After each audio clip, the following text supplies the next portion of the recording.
So, for those of us who weren't here last week, we determined that we should probably keep the law, and that's kind of why I titled this lesson, Keeping the Law. And I would say, in one respect, in its entirety, and I'll kind of review that slightly in the next slide, but it's more so of keeping the spirit of the law instead of just the letter of the law. That's, what Jesus was kind of arguing the case in the New Testament.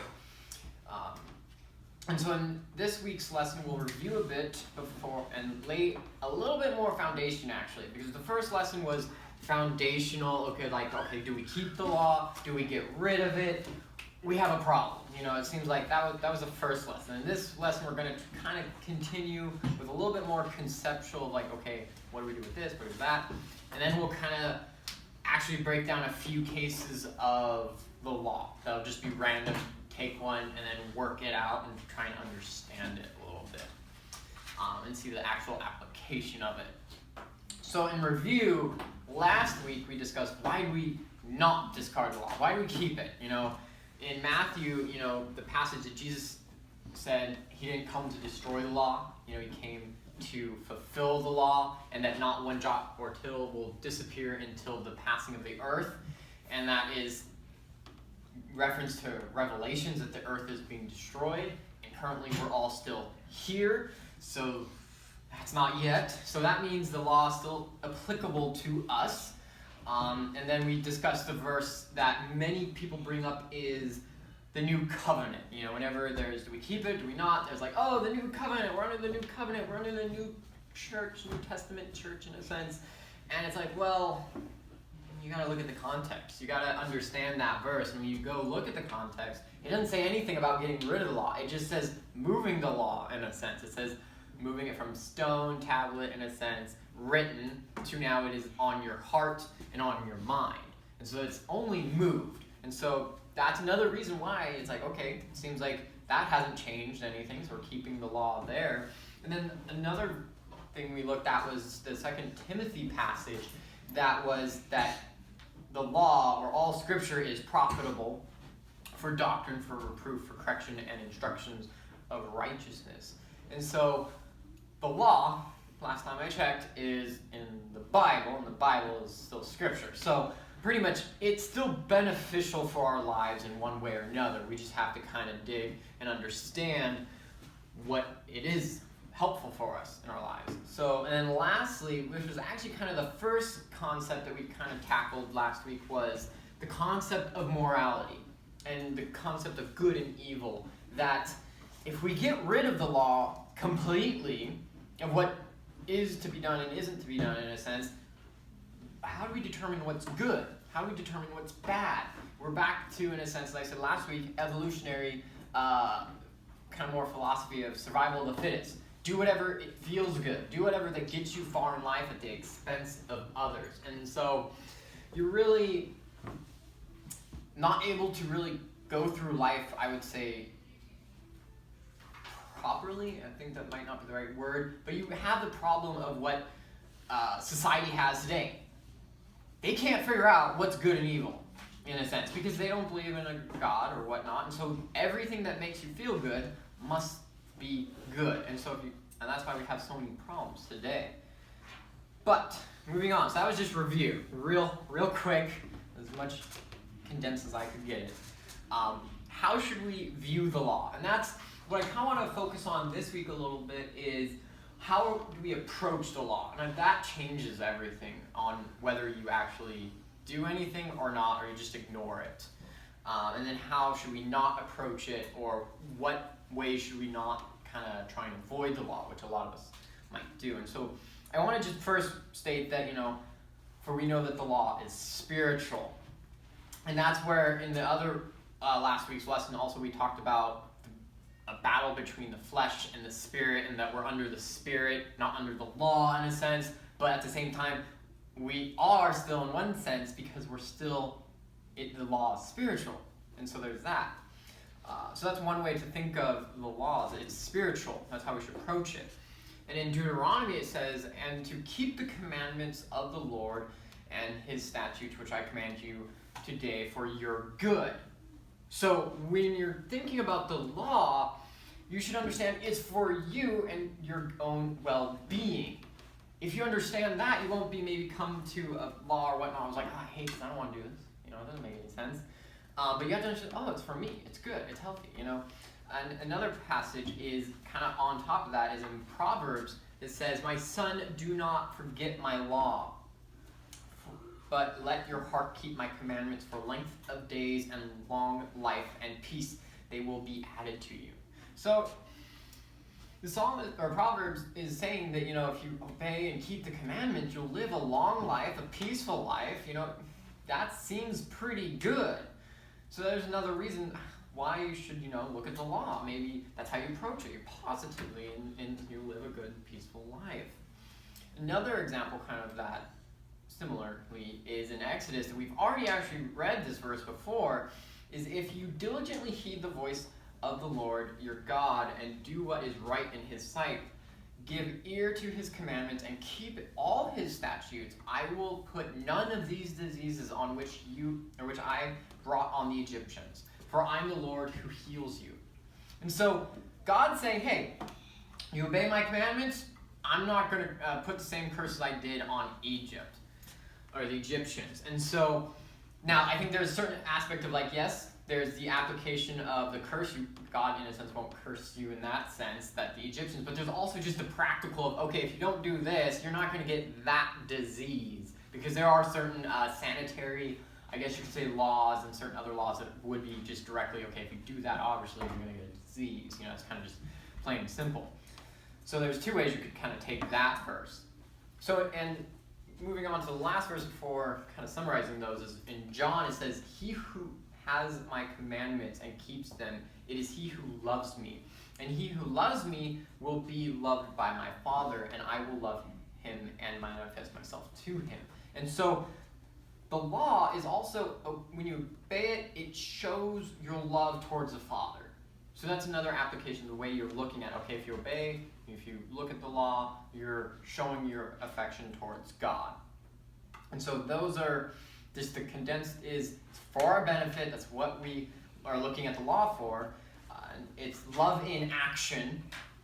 It's worship of the Father. And it's spiritual. There's a wide application to be had with the law that we might not see. So moving on to how do we not? I was thinking of, this kind of came to mind when kind of writing this lesson is, how did Eve approach the law? She had one law. One law. And Adam and Eve, yeah, they both had one law. Don't eat of the fruit of good and evil. You'd think it would be simple, just one law.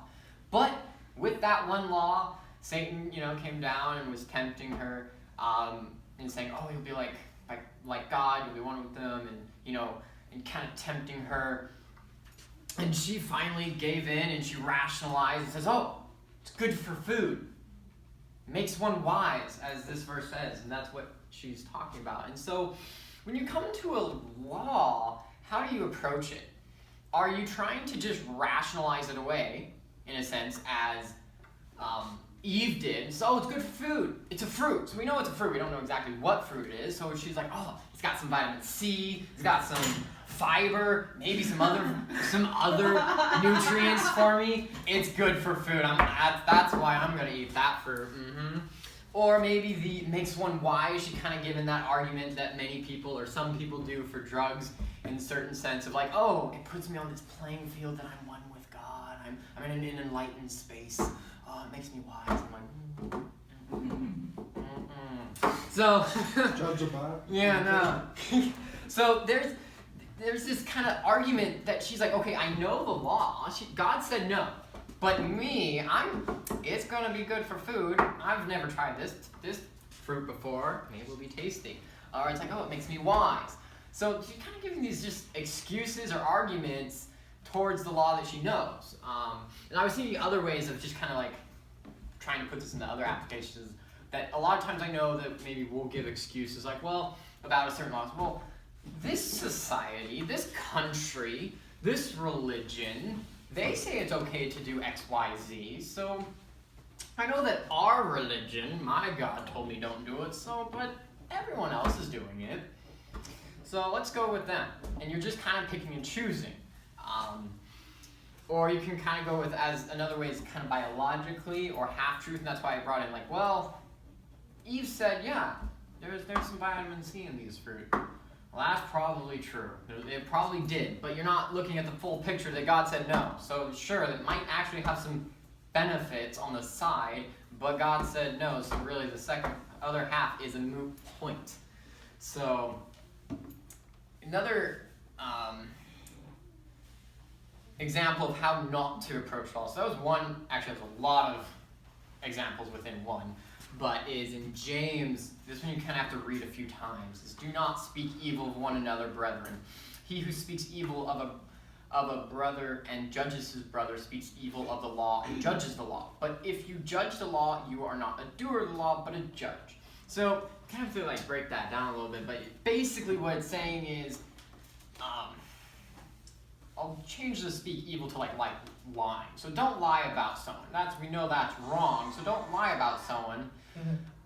But if you do lie about someone, what are you doing? You're not obeying the law. You're speaking evil in a sense, saying that I don't need that rule. That law does not apply to me. You are judging that law, and you're not a doer of the law. You're no longer actually following it. And so this is where you can kind of say that people can become legalistic, or you're legally approaching the law of trying to determine which is applicable and which are not applicable to you. And so to kind of wrap those in to kind of nice single word things is wrong rationale of the law is culturally. Don't look at a law culturally and say, well, this culture or our culture has changed. We're American. Well, yeah, that doesn't mean anything. In contrast to the Bible, what does Americanism have to do with the Bible? So we have to look at God's word instead of culture, and we have to look at God instead of humanism, in a sense, as that when you get to the humanism is kind of more like saying that you're above God and saying that what you think is more important. And then legally that's where you get that legalism, and that kind of has more than just one connotation to it or understanding. You could be like, generally it's like salvation through the law. That's obviously not true. And so you just obeying the law and have no spirit, that's why we know that the law of spirit is pointless. God actually was not happy with the Israelites because they were, in one sense, obeying certain laws, but he says, you have no heart, in a sense. You don't have that spirit behind it, so it doesn't mean anything to me. And that's where they're just obeying the letter and not the spirit. So we don't want to come to any law or concept like that in these ways. Those are fallacies, I'd say.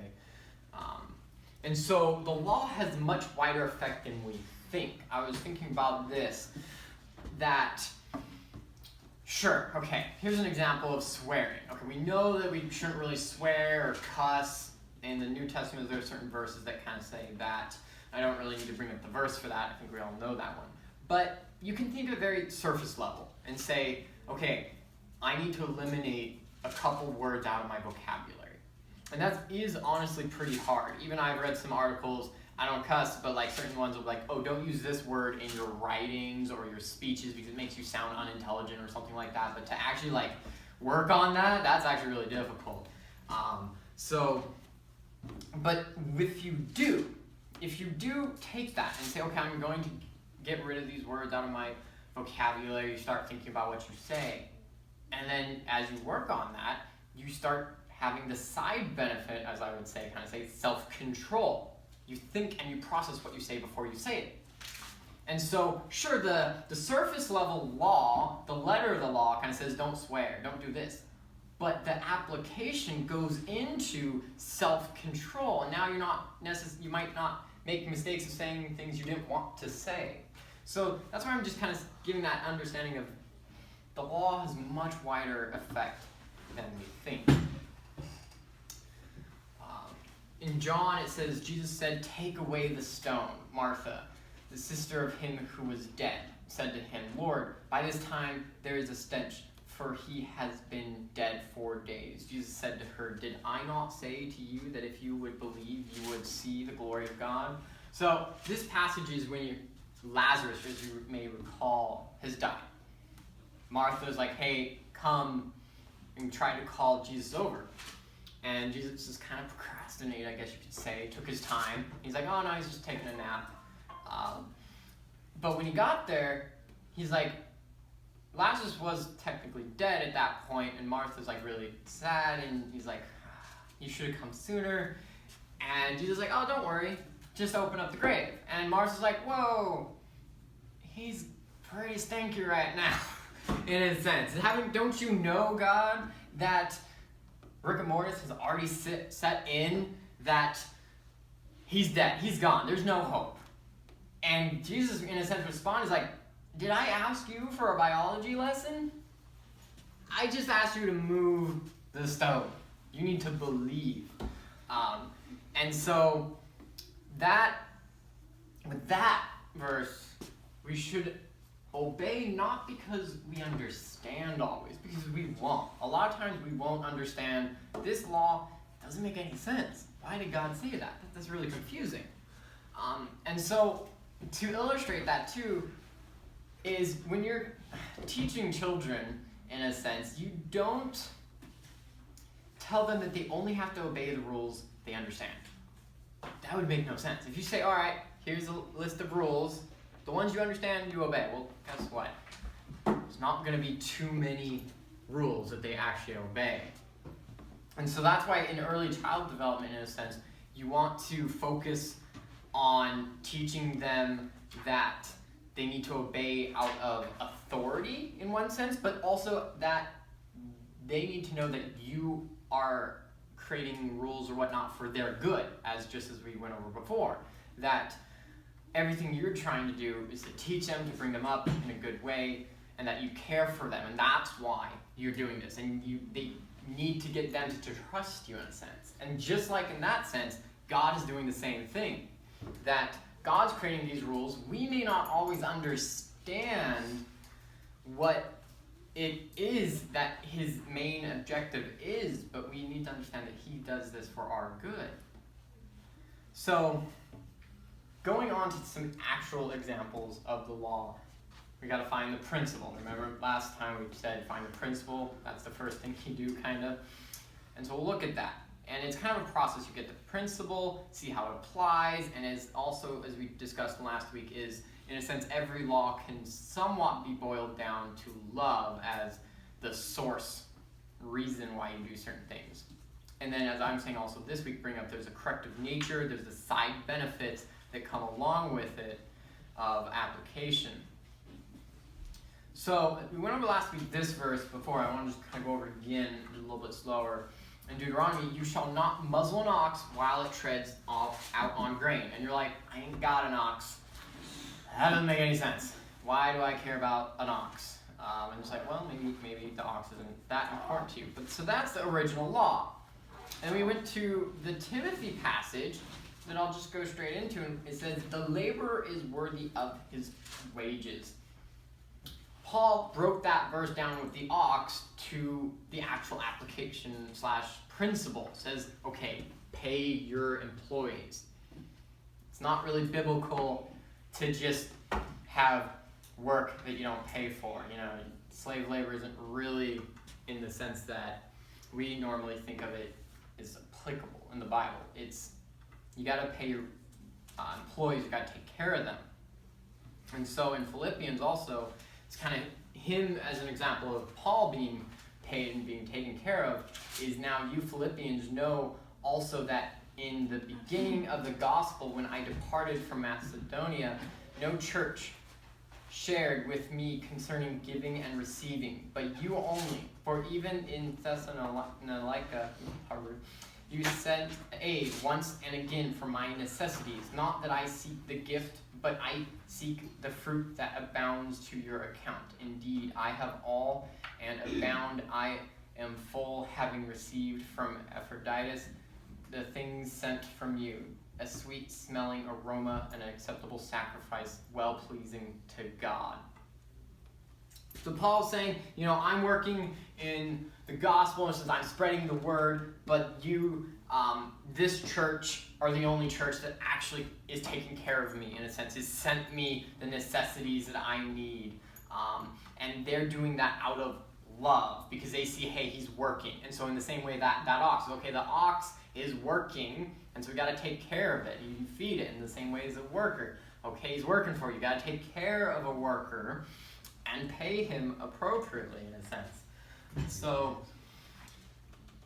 lastly, what does it correct? So remember, we went from, here's the law, what's the principle, how is it showing love? It's showing love because we're taking care of our workers. And then what corrective nature does it do as at the same time? And so in Timothy, 1 Timothy, it says, for the love of money is the root of all kinds of evil. In a sense, that's the corrective nature that's being changed. As you're giving away your money, in a sense, you're kind of working out on the not having that love of money, because it's a little bit harder to give away your money if you love it so much, in a sense. So that is the corrective attitude that is changed. Greed, in a sense, over time, per se. Now, this might not make any sense at first, but maybe I'm just trying to work in anime into my sermons. Very short.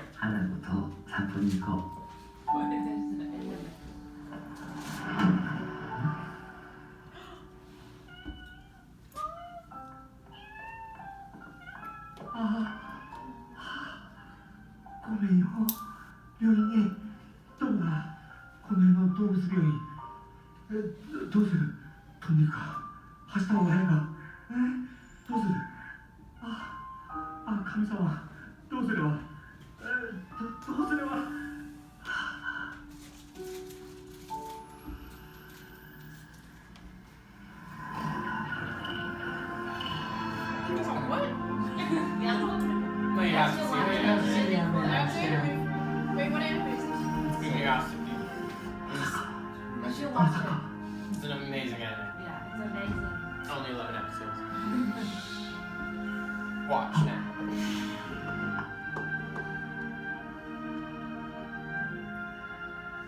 Alright, so that might be, you're like, what does that have to do with the Bible? Well, so I was reading one of the laws, and for some reason that just came to mind as I was working on the lesson. Did you load the Bible into the can and can came back to life or what? So, yeah, you might be thinking, well, that was kind of strange. So in that anime, though, it's like the character really kind of, you really see how much he cares about everything, in a sense, in that he even cared about the animal that he like had a breakdown. He's like, what am I supposed to do? This poor cat. And then so in the anime too, he's like he's going around to hospitals healing people, and he's doing a lot of good. And I bring that up in a sense. That's with this law, you'll kind of see is that you take care of even the smallest things, kind of in one sense. So it's not a one-to-one parallel with this law, but I still thought it was somewhat similar. It kind of brought it up. You missed out on the anime. Sorry. You can watch it after. Yeah. It's only a minute clip. So the law, okay, Deuteronomy 22, 6-7. If a bird's nest happens to be before you along the way in any tree or on the ground with you or eggs, with the mother sitting on the young or on the eggs, you shall not take the mother with the young. You shall surely let the mother go and take the young for yourself, that it may be well with you and you may prolong your days. So, the principle here is do not kill or take the producer. You know, there's maybe, also want to say that certain laws in the Bible will have multiple applications. And I was kind of thinking about that. It's like, well, there might be also an application of like, well, this person says he's on his way from one place to another. He might be going from one country to another, doesn't really say. But maybe this animal could have been on the endangered animal list. You don't want to take a chance and accidentally make animal go extinct. So you don't want, that's part of it. You don't want to cause harm to the producer because it's what's generating more. So the mother bird, in a sense, in this situation, has created chicks or eggs. Okay, we know that it can still produce. And so it will continue producing roughly, I think, every year, depending on the bird. But if you take the chicks, you don't necessarily know they will, because they might not grow to maturity, or certain other things could happen. And so that's kind of why you take, if you are going to take the eggs or the chicks instead of the mother. Now, the principle is, as I said before, do not kill the producer. How is that in application? Well, this one might not necessarily affect you as much, is taxes. And the example I'll give is, as a government can tax their people, they're allowed to, but certain governments will want to tax their people more. So if you have a business and you make $100, whatever, you put a number and say, well, I want to tax him to 100%. That business is going to be gone tomorrow. I'm sorry, but businesses cannot continue if you take all of the money they make. It's just not possible. And even at 50%, they can't survive. And so you don't want to, harm the producer that creates the goods, in a sense, for the society. Now that's where we've been doing a little bit better, because we've cut our taxes, and all the businesses are rejoicing and giving all their employees money. So, but that's the thing, is the example is kind of the taxes, and it also can kind of go towards other things of just taking more than you need. Because so in the example, as I said again, he's on his way. He's going from destination A to point B. We don't really know where, but he's in the in-between point. And God's kind of saying, okay, you're on your way. You don't need to take a whole chicken and eggs. You think you're going to finish all that if it is for the eating purpose? It's like you're kind of getting greedy there. And so just take a snack if you really must. And then when you get to your destination, you can eat whatever you want, So there is that, don't be greedy, don't take more than you have to.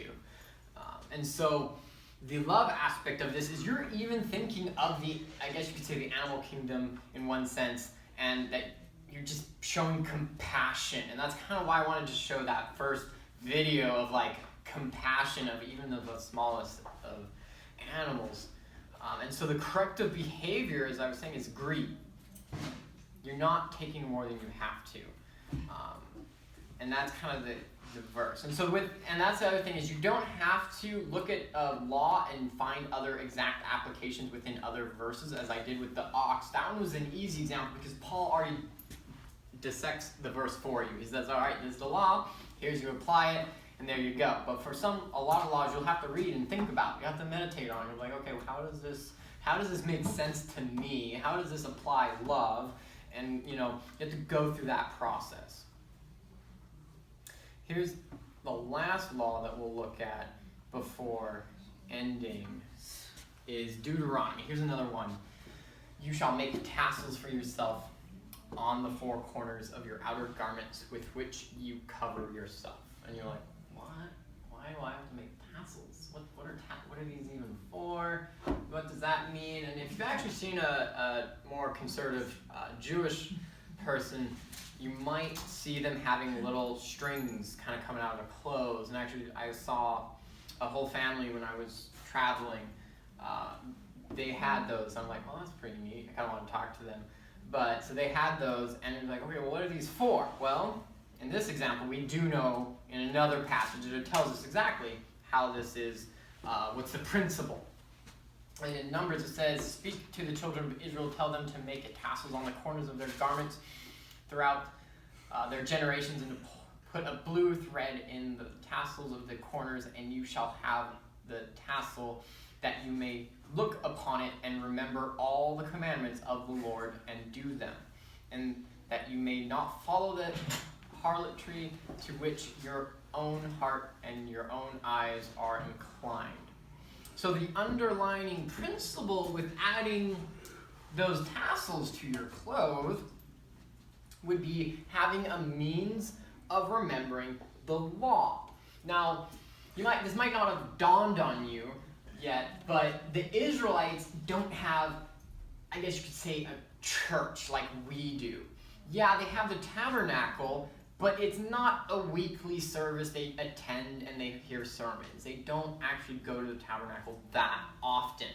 And so that's why in kind of Jewish tradition, you have the bar mitzvah for the men, I think at 13, they are supposed to have actually memorized like the first few books of the Bible.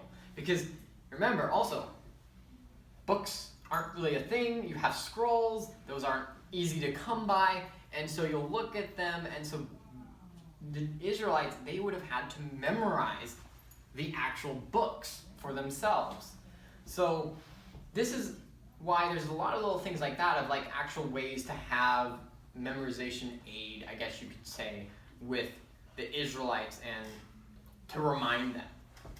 And so with the principle, do we have any way that we remember the law? And this one is kind of more of an easy one for us because if you're going to church, you're kind of acknowledging, okay, I go to church each week to try and remember what the Bible teaches. There are also other ways you could do this if you want to go more. Just as I said with the Jews, that they'll actually memorize the law. You could try and memorize a book. Maybe pick a smaller book in the Bible if you want to do that. It'd be pretty amazing if you memorized Genesis.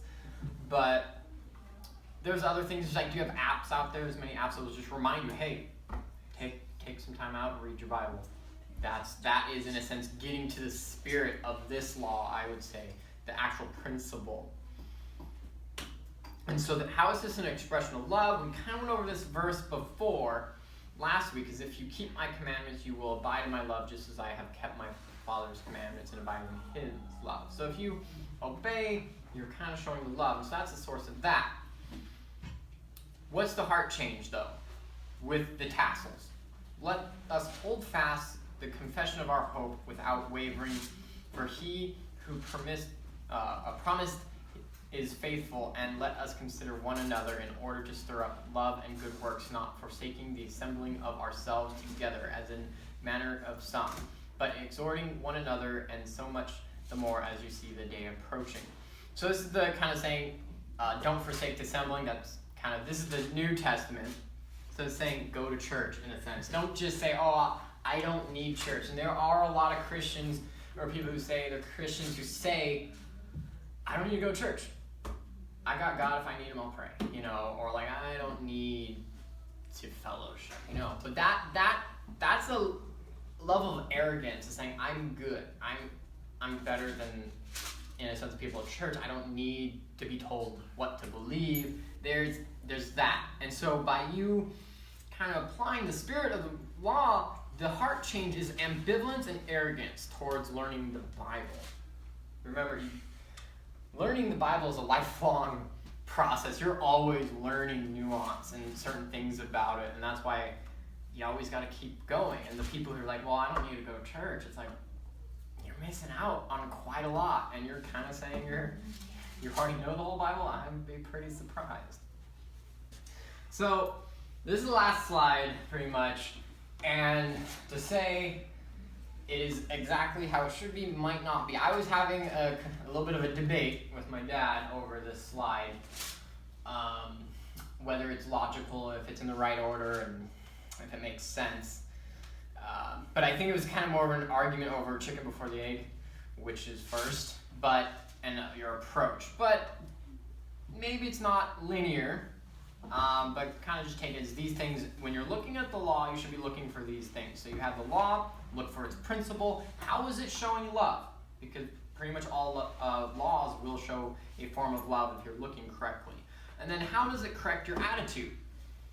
You, by obeying, is it correcting an attitude? And this is where the debate was more focused on, do you have a corrected attitude first, and then you obey, and then you apply it to your life. And so the order exactly which this follows might be up for debate, but these are the things when you come across the law you're looking for. So that's kind of it for today. We finished up with, I would say, the most of the laying of the foundation. I showed you a couple examples, just a few. And then from now on, we'll actually break down the law via the Ten Commandments. we'll take a law, one of the 10 commandments, and then try and figure out all those 613 laws, which ones of those apply to that commandment. And so it kind of goes in that way. We can put most of them, they do divide themselves out. And that's why I would more understand